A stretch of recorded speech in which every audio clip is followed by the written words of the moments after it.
rimwe na kabiri na gatatu na kane na gatanu ni posho n'iyinga ni ukuvuga ngo ako ndi wambaye gutya gicumweru cyose bamama bagazambara gutangira n'akazi rimwe nyine ukagaza n'iyinga yambaye iyi ngiyi agakubitaho yifubitse nza mbona abantu bazayifubika gutyo ari nk'imbeho iba yabinjiye ubusa ari ifite ndumva ndimo ndatenguha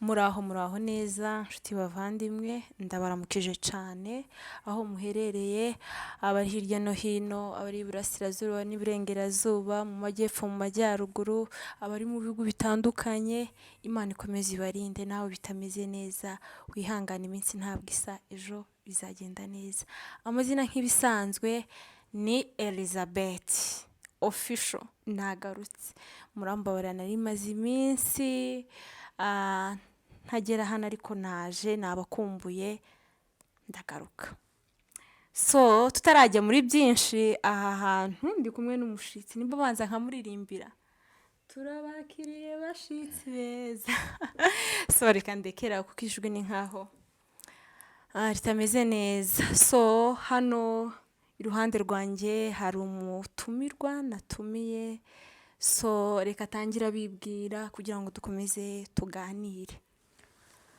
Okay, murakoze cyane. Waruririmba ariko uragakase. Mbonye to bishobora. Ukomeza ukaririmba. Ukomeza ukaririmba. Nari kugufasha. Okay. Nkuko umwana ubuze mu byibwire nitwa Moses Kimararungu. Murakoze. Urarangije. Moses uri muntu ki ndumva abantu badukurikiye batahita bavuga ngo barakumenya. Ongera utangire utwibwire neza kuko ntabwo umuntu uri kurikirana kino kiganiro kera yaba yakumenya. Okay. Nivuge nk'umuco wacu. Yes. Okay, nitwa Moses Kimararungu. Ndi umupapa. Ndubatse mfite abana babiri. Umudamu. Ariwe turi kumwe. Nenge kubaza ngo se ko mutagendanye. Bagendanye. Rero twishimye kwisanga aha ngaha kuri channel yanyu ya Elizabeth official. Yeme uyu muntu mwamwumvishe neza yababwiye amazina yiwe babwiye ko ari umubyeyi afite abana babiri n'umudamu umwe uwo mudamu akaba ari njewe niko bimeze uyu ni umutware wanjye nagiye mbasezeranya mwagiye mubinsaba benshi muri komanteri abandi inshuti zanjye ntituzi umutware wawe ariko uyu munsi namubazaniye n'uyu nguyu twakundanye n'uyu nguyu twubakanye imyaka ndangiye kuba nyinshi ninga kugiye kungira umukecuru nawe umukecuru mash tungira umukecuru ndacari muto imyaka 5 bwa ni mikeya yes mu kwa 11 kuri 21 tuzi imyaka 5 twubakanye turabatumiye muzaze dusangire isoda so urakoze cyane yari yangoye mu by'ukuri kubera ko nta gakunda kamera hari abantu bakunda kamera hari n'abandi badakunda kamera ariko kugira ngo muzane hano ndagushimiye wakoze cyane wakoze kumva ubutumire bwanjye ukaza tukabana muri iki kiganiro mfite abantu benshi bagukunda ariko bakagukunda batakuzi aba bantu bababwira iki abantu nababwira nanjye ndabakunda nubwo ndabazi buriya hari igihe ibintu bijanye n'urukundo ni ibintu utamenya hari umuntu uzi gukunda atakuzi yes uwo muntu mukajyana akakunda atakuzi kumva gusa wenda agahita agukunda hari n'umuntu uzi kwanga atakuzi yego akakwanga atakuzi cyangwa kumva gusa ariko taranakubona n'amaso ataranakubona gusa kukumva agahita kwanga kukumva gusa Yes. akakwanga hakaba n'umuntu unakurangiza gusa agahita kwanga Yesu Kristo ukiri hariya gusa akakwanga mana yanjye atanakubwiye na nabi mutavuganye mutagize gute umuntu ahita kwanga biriya ni ukubera iki koko ujya n'umuntu aba afite kamere ya satani muri we akamubwira ngo uriya muntu ndamwanga amaraso yanje nayiwe ngo ntazahura biza bikorogana amaraso ni nko kuvanga isukari n'umunyu ngo amaraso ngo yaje nayiwe ngo ntazahura aho arahura gute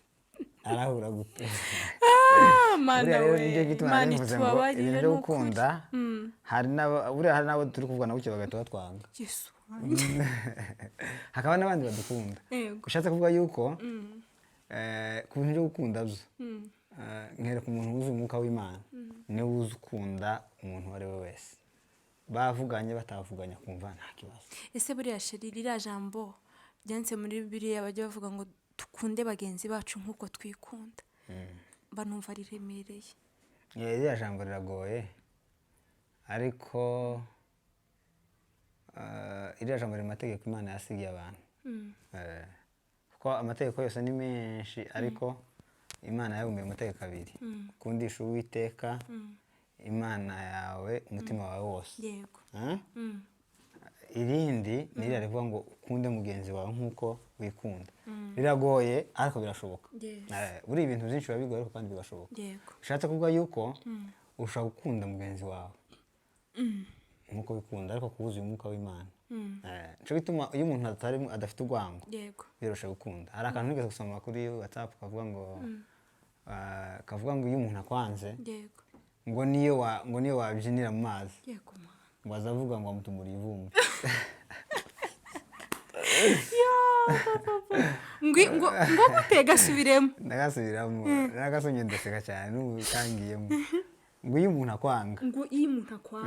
akwanga ngo niyo wabyinira mu mazi ngo azavuga ngo amutumura ivumbi kandi uri mu mazi ariko akumva y'amazi ni ivumbi ushatse kuvuga yuko urwango ni kamere ya satani ni kamere ya satani niyo mpamvu rero bisaba kugira gute bisaba kuba uri mu Mana niho ukunda sasa haramfite abantu bankunda mugani wa hari n'abandi batankundaga kuko sindi ifaranga nkundwe n'abantu bose ifaranga nizo zitagira umwanzi yes okay urakoze cyane gusa ndashaka ko tuganire ntago naguteguje ariko ndangura umwana umutanzi umukozi w'Imana so ndashaka ko tuganire hejuru yo gukorera mu ibanga ni gute umuntu yakora mu ibanga bucece atuje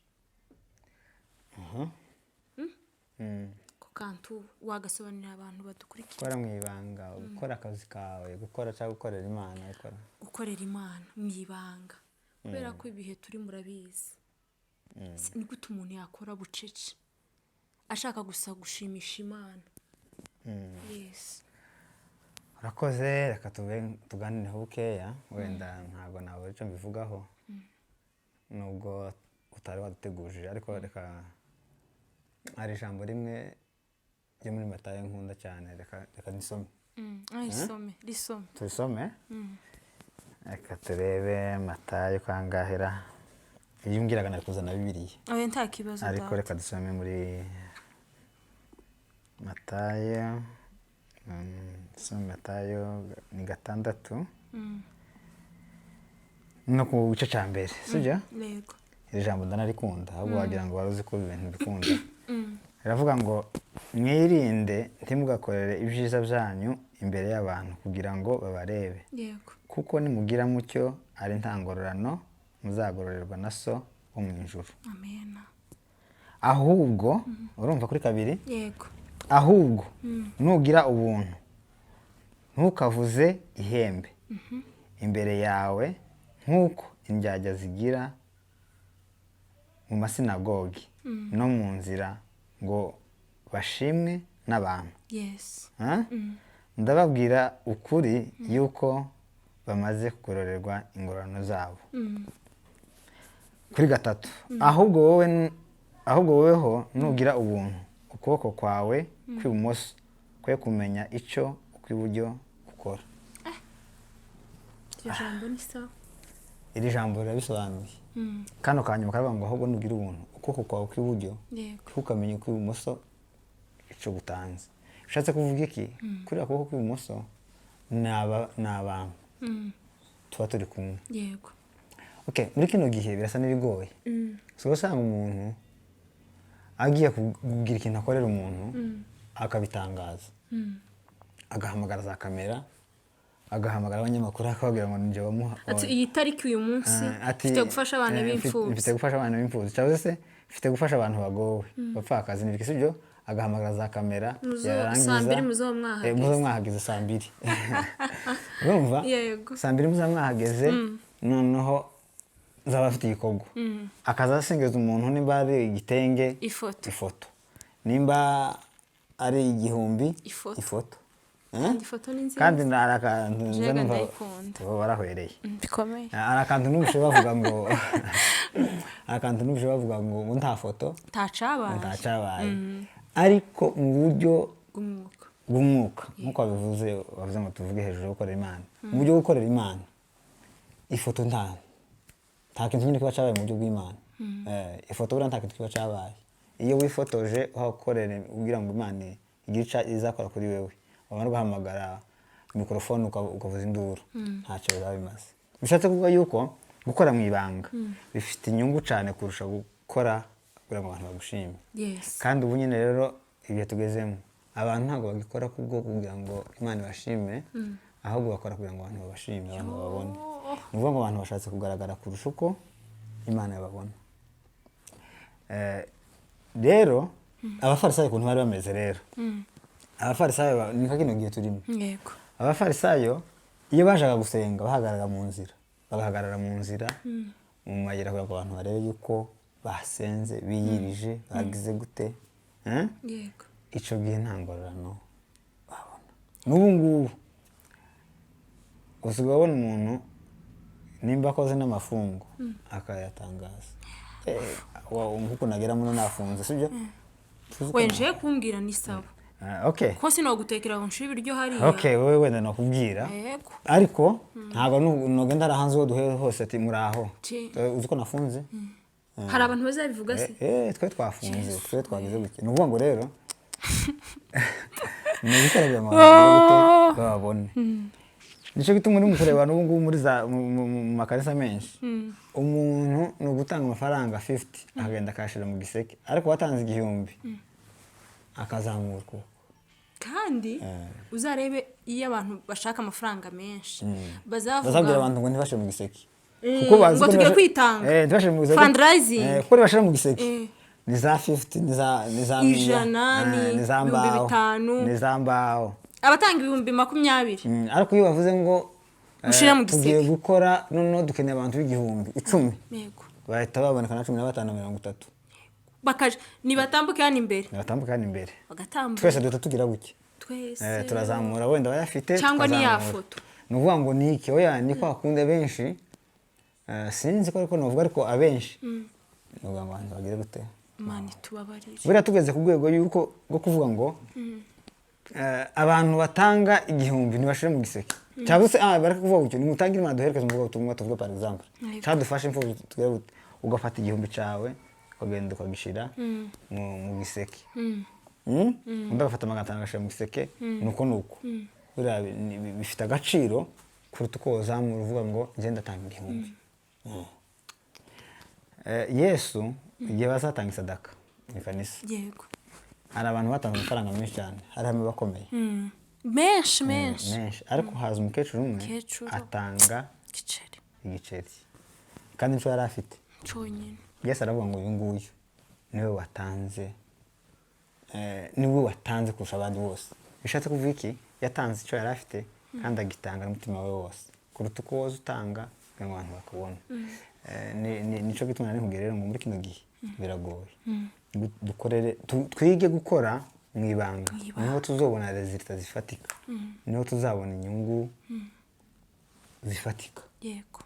Ariko nituzoza dukora kugira ngo abantu baturebe ingororano zacu nizo. Ingororano zacu nizo ngizo.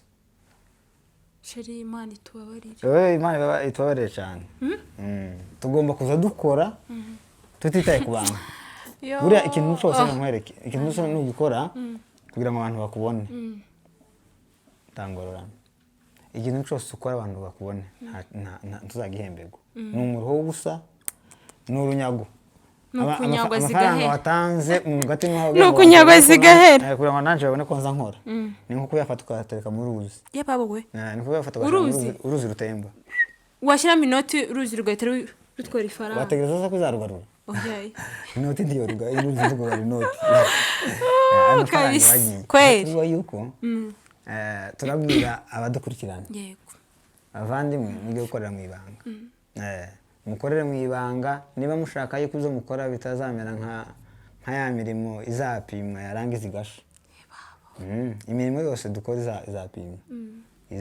se biriya bazaba bafite umunzani umunzani abazaje kugura ibirayi bagashaka umunzani yose nimba ari umunzani icyo nzi cyo nuko bivuga yuko izageragereshwa umuriro imirimo dukora izapimwisha umuriro imirimo wakoze kugira ngo abantu bakubone imeze nk'ibikenyeri ibikenyeri ni ibyatsi ukubita gutya mu muriro bikama bigurumira ariko imirimo yose wakoze kugira ngo Yesu ashimwe cyangwa ukoranye urukundo ufashije umuntu kubw'urukundo ufashije imfubyi kubw'urukundo ufashije ugowe kubw'urukundo ya mirimo izaca mu muriro ntabwo izasha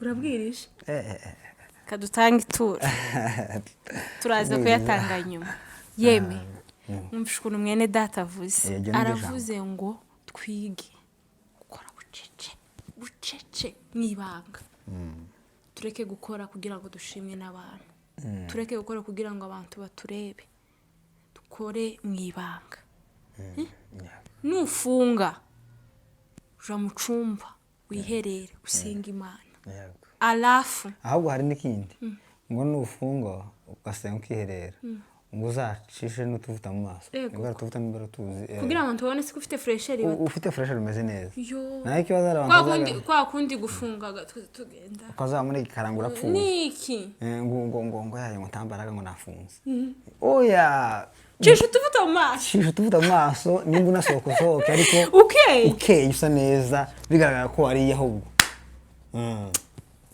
bategera nukuri kuko biriya zo kugenda waregekaye ni ubufarisayo ni ubufarisayo kugenda unegekaye kugira umuntu wese amenye kuri mu mafungo wagize gute ubufarisayo nizere ko mwumvishe nimba ufite 100 genda uture niba avuga ngo tugiye guherekeza umuvuga butumwa nimba ufite 1000 cyangwa 10,000 cyangwa 50 fata uyegende yakure mu isakame uje gushira mu giseke hari uzomenya ko rewa gitanze ariko Imana izabiri kukureba izo bitandukanye no gucira urabona iyo bagushira amafaranga ni ngombwa nta kibazo ariko line kuvuga ngo baravuze ngo dukore abantu bazagerageza kandi baba bafite ifaranga tuba tuzifite mu masakame bamwe bazifite amasakame abandi kuri M-Pesa tuvuga ko ari cash ufite hari nimero ya M-Pesa unatanga 1,000 wacohereje ariko ugaceceka warangiza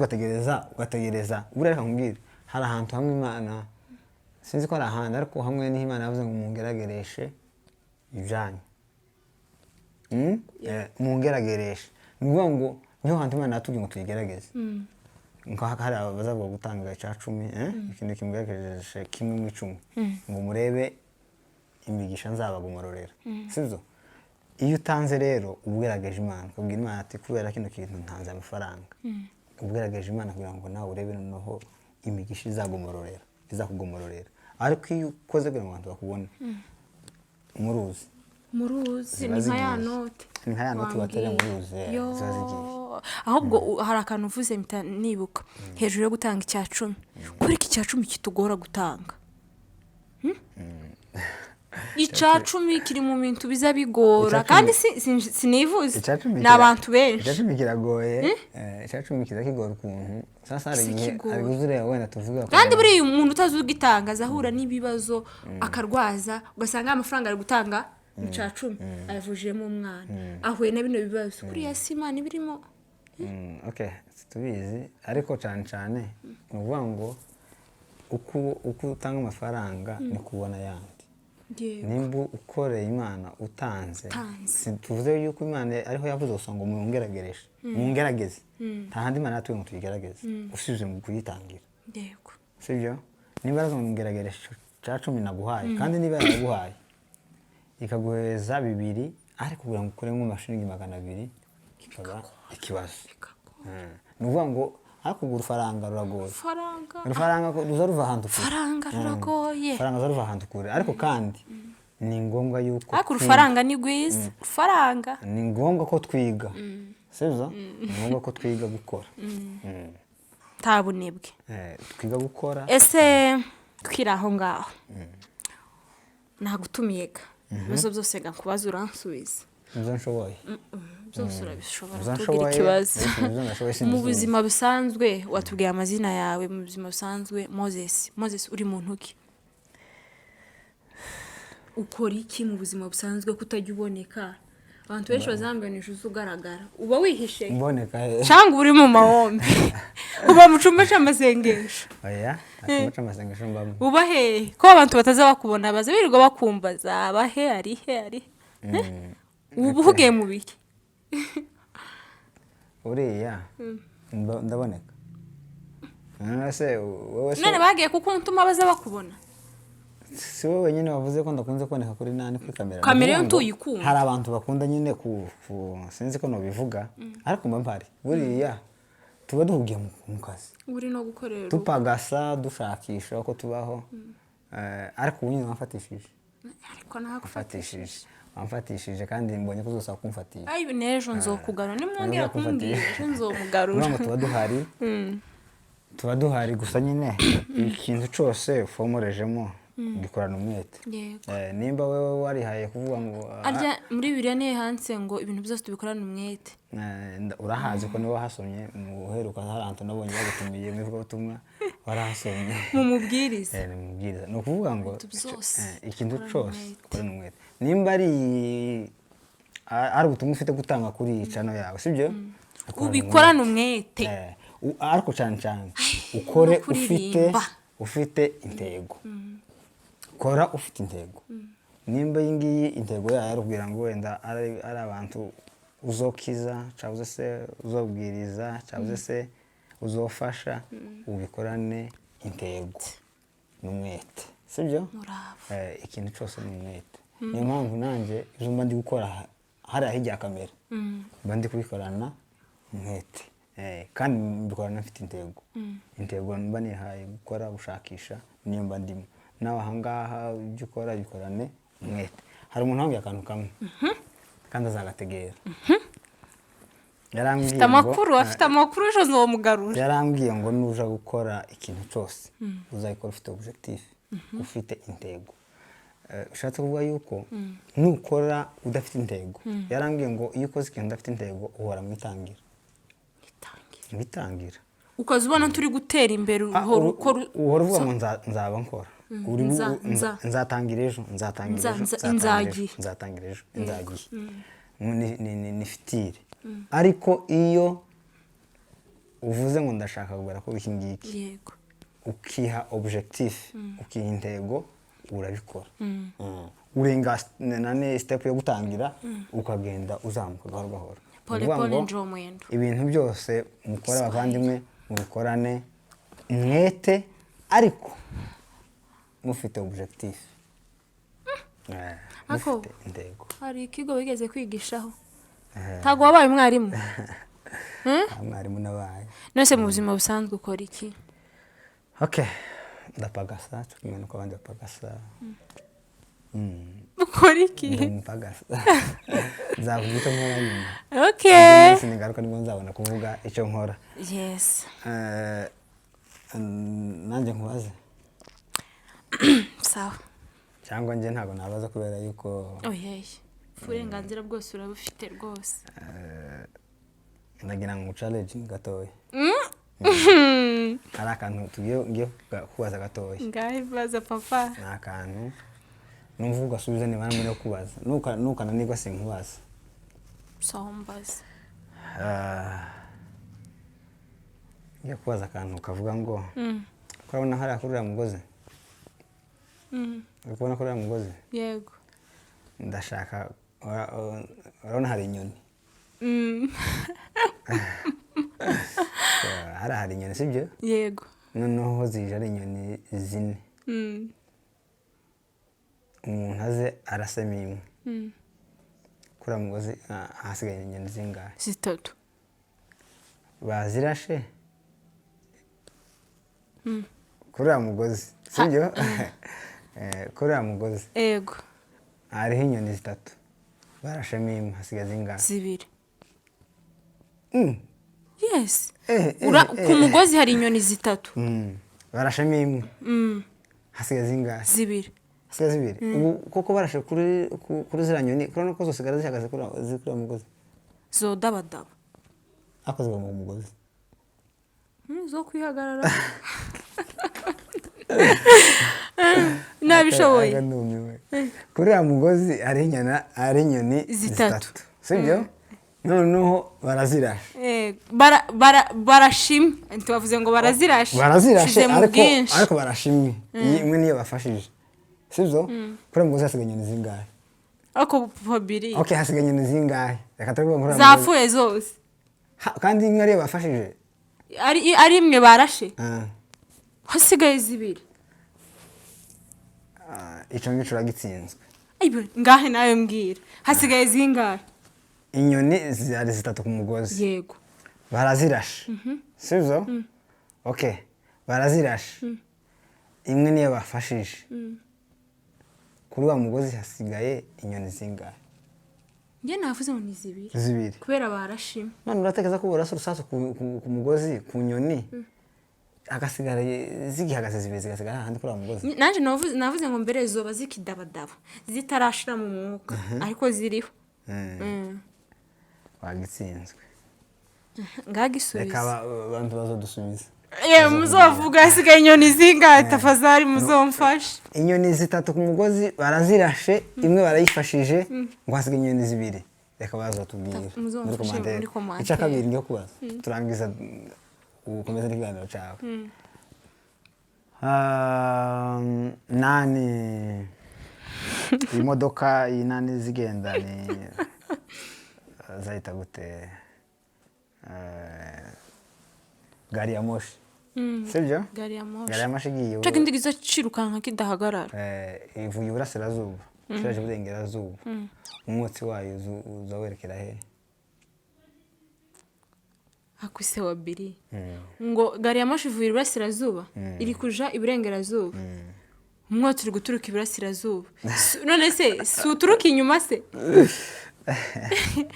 ese ubundi gari ya moshi igira umwotsi cyangwa baza kudusubiza muri commentaire uyu gari ya moshi rawubwira nimba igira umwotsi uvuze ko zituruka hehe kandi nimba ntawe ugira ntawe nyine uzaba ufite ubwo uzo buri kuja hehe tuzabutsinzwe kandi ntawe ufite ntawe ibibazo uri kumbazaga okay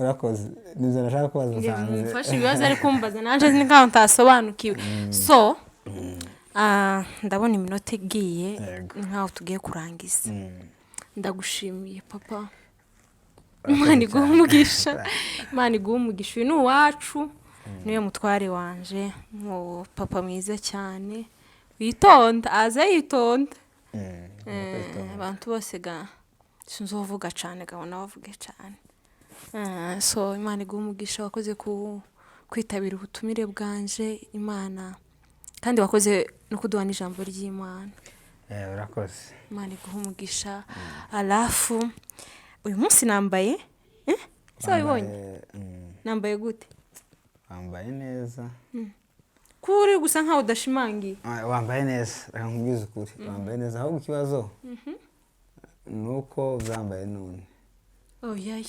simbyambaye none uku nguku apana nkunda kubyambara nze nja mu ikanisa nambaye igitambara n'ibikwembe 2 uyu munsi ibikwembe 2 se ibikwembe ni mukiye kirimo ni igiswahili Kikwembe ni ukuvuga ngo wambaye neza pe. Thank you. Wambaye neza iyo uje kunteguza nanjye nari kwitaho costume noneho bikajana takibazo ariko ubutaha gatambaro wagateze neza wambaye neza rwose wambaye nk'umunyamurenge kazi. Asante. Wambaye nk'umunyamurenge kazi kandi ubundi mu bindi bintu tugomba kuza twicara twibuka ni ukwambara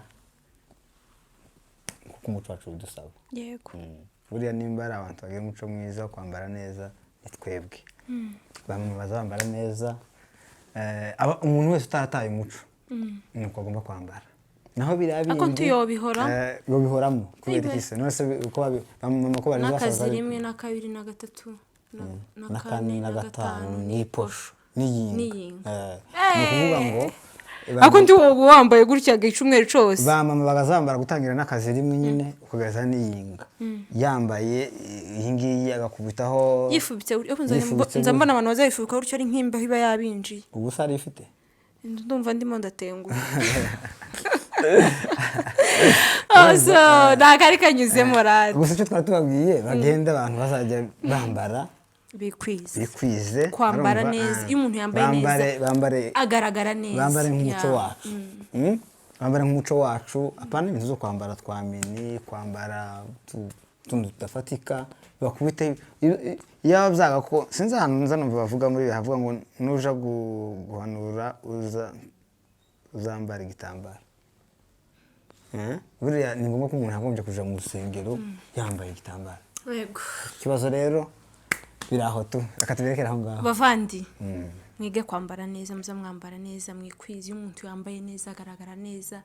Kwambara neza ntibivuze ko ubaye mubi. Bwiza bwa gukomeza kugaragara kandi umuntu yambaye neza buri muntu wese agwa agaciro. So absolutely wacu yavuze ngo nambaye neza kandi nambaye urya ntamuteguje. No kubikunda kandi bivuze ko nambaye urya harubwo nabaye mubi se oya habo niho baye mwiza. So ndabashimiye mwese bazakurikirana kino kiganiro. Imana ibaha umugisha, turabakunda, turabasengera. Nkomeza kubibutsa gukomeza gukanda subscribe na share na comment na like kandi bazirikana gukora mwibanga mwibanga niho Imana izigira gute nizo gusanga mu kiganza cawe rekera gukinyabo zanze renge kuri iyi ndirimbo. So Imana ibaha umugisha, Imana ikomeze ibarinde, turabakunda cyane. Tumva ari ibyo ngibyo. Bye.